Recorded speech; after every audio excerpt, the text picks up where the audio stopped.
नमस्ते। आज की इस विशेष चर्चा में हम भगवान कृष्ण की उन गहराइयों में उतरने वाले हैं जो शायद आपने पहले कभी नहीं देखी होंगी।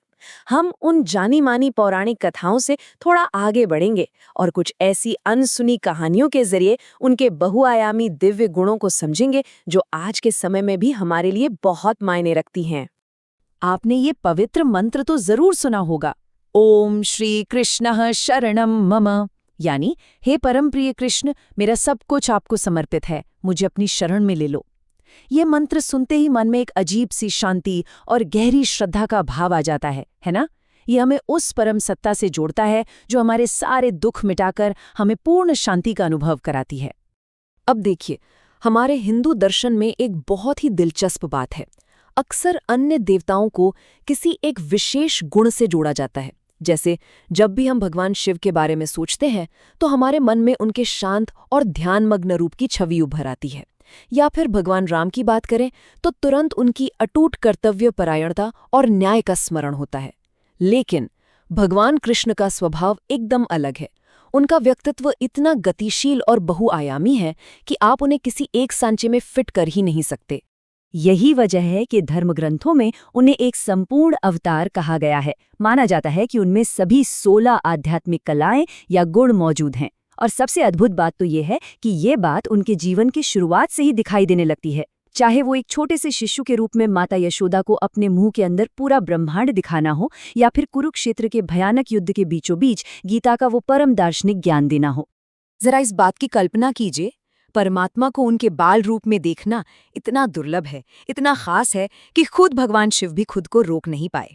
धर्म ग्रंथ बताते हैं कि गोकुल में बाल कृष्ण की सिर्फ एक झलक पाने के लिए भगवान शिव ने एक साधारण से घुमक्कड़ योगी का वेश धारण कर लिया था।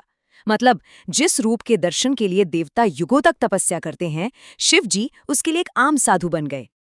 अब यहाँ कहानी में एक बहुत ही जबरदस्त मोड़ आता है। एक बार देवर्षि नारद ने इन दोनों महान देवताओं भगवान शिव और भगवान कृष्ण को एक साथ देखा और उनके मन में एक बड़ा ही दार्शनिक सवाल खड़ा हो गया। आखिर इन दोनों में से एक दूसरे का सबसे बड़ा भक्त कौन है? सच कहूं तो ये एक ऐसा सवाल था जिसने उस समय की सारी पारंपरिक मान्यताओं को झकझोर कर रख दिया। आप हैरान रह जाएंगे भगवान शिव का जवाब सुनकर। उन्होंने बहुत ही सरलता से कहा, मैं तो हमेशा से ही भक्त रहा हूं और मैंने हर अवतार में सेवक के रूप में उनकी सेवा की है, इसलिए मैं ही कृष्ण का सबसे बड़ा भक्त हूं। अब शिवजी की इस बात ने ऊंच नीच और पद के सारे नियम तोड़ दिए। लेकिन असली रहस्य तो तब खुला जब संपूर्ण अवतार यानी भगवान कृष्ण ने इसका जवाब दिया। शिवजी की ये बात सुनकर भगवान कृष्ण बस मुस्कुरा दिए और फिर उन्होंने जो कहा वो सच में अद्भुत था। उन्होंने तुरंत ऐलान कर दिया कि चूंकि शिव उनके भक्त हैं, इसलिए वो खुद स्वतः ही शिव के भक्त बन जाते हैं। ये सुनकर तो नारद जी की आंखों से भी आंसू छलक पड़े। जरा सोचिए, ब्रह्मांड का रचयिता खुद को अपने ही भक्तों का सेवक बता रहा है। यही तो परम विनम्रता है। यह साबित करता है कि भगवान भी सच्चे प्रेम और भक्ति के आगे झुक जाते हैं। असीम प्रेम और भक्ति की बात चल ही रही है तो चलिए अब वृंदावन की गलियों में चलते हैं। यहाँ की निस्वार्थ गोपियों की एक कहानी है जो हमें ईश्वर के एक अलग ही रूप से मिलवाती है। एक ऐसा रूप जो हमारे अंदर की सबसे शुद्ध भक्ति को जगाता है। इस दृश्य को अपने मन में लाइए। गोपियों ने अपने प्यारे कान्हा के लिए एक बहुत ही शानदार भोज तैयार करने में घंटों तक खूब मेहनत की। सब कुछ एकदम परफेक्ट था। लेकिन जब वे वहां पहुंची तो उन्होंने क्या देखा कि कृष्ण तो पहले ही छक कर खाना खा चुके हैं और माता यशोदा उनके हाथ धुलवा रही हैं। अब कोई भी आम इंसान होगा तो यही सोचेगा कि भाई इतनी मेहनत की, इतना प्यार से खाना बनाया और सब बेकार हो गया। किसी का भी दिल टूट जाएगा, है ना। वहां जो बाकी मेहमान मौजूद थे उन्हें भी लगा कि अब तो गोपियां बहुत निराश होंगी। लेकिन इसके ठीक उलट गोपियों ने अपने भोजन के बर्तन नीचे रख दिए और खुशी से झूम उठी। वे नाचने लगीं। उन्होंने बताया कि उनका असली मकसद तो बस कृष्ण के चेहरे पर वो संतुष्टि और खुशी देखना था। भोजन किसने बनाया इससे उन्हें कोई फर्क नहीं पड़ता था।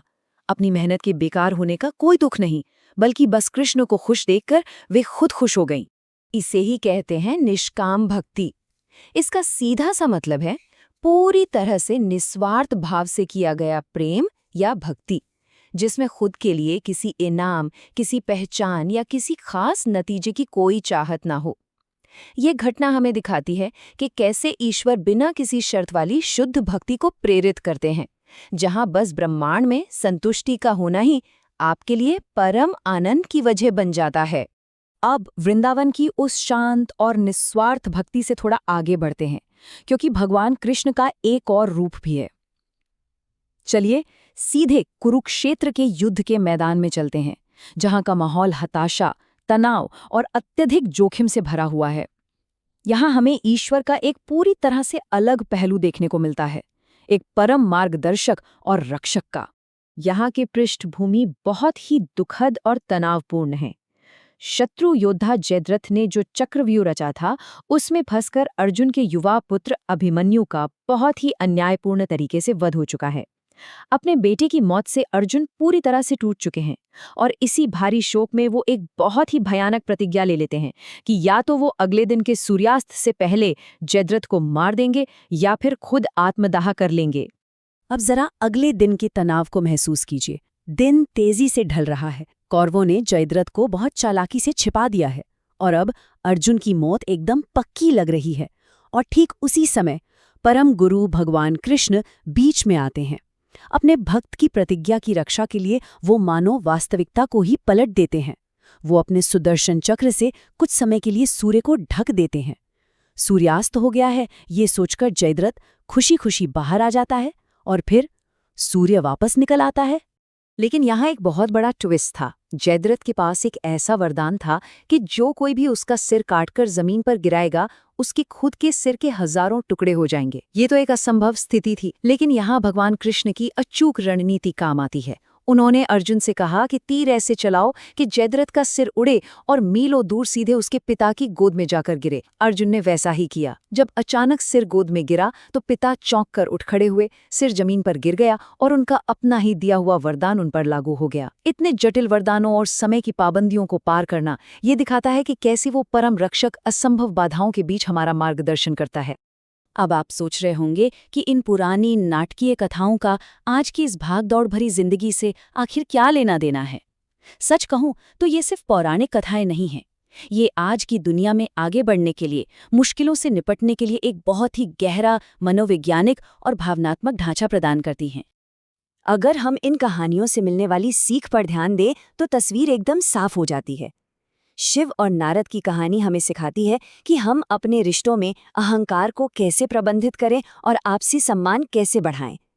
गोपियों का वो भोज हमें सिखाता है कि परिणामों की चिंता किए बिना हम अपना भावनात्मक संतुलन कैसे बनाए रख सकते हैं।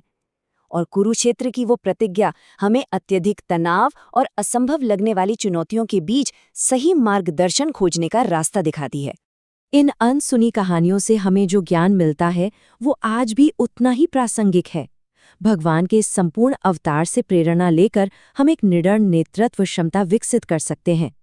जब हम कर्मयोग के रास्ते पर चलते हैं, यानी बिना किसी उम्मीद के शुद्ध इरादे से काम करते हैं, तो हमारा सारा तनाव खुद ब खुद खत्म हो जाता है। जीवन में सुख और दुख का आना जाना तो लगा ही रहेगा, लेकिन अगर हम इस उच्च मार्गदर्शन को अपनी जिंदगी का हिस्सा बना लें तो हम एक बहुत ही संतुलित, शांत और अनुग्रह से भरा जीवन जी सकते हैं। तो इस पूरी चर्चा को समेटते हुए मैं आपके लिए एक सवाल छोड़ना चाहता हूँ। जरा सोचिए, अगर भगवान के इन बहुआयामी दिव्य गुणों को सिर्फ पहचानने भर से हमारे चुनौतियों का सामना करने का तरीका बदल सकता है, तो अगर हम सच में निस्वार्थ कर्म और परम विनम्रता को अपनी जिंदगी में उतार लें तो हमारे रोजमर्रा के जीवन को देखने का नजरिया कितना बदल जाएगा। ये एक ऐसा विचार है जो हमें अपने अंदर झांकने पर मजबूर करता है और हमें सिखाता है कि आज की इस जटिल दुनिया को एक नए और प्रबुद्ध तरीके से कैसे जिया जाए। आज हमारे साथ इस गहरे चिंतन में जुड़ने के लिए आपका बहुत बहुत धन्यवाद।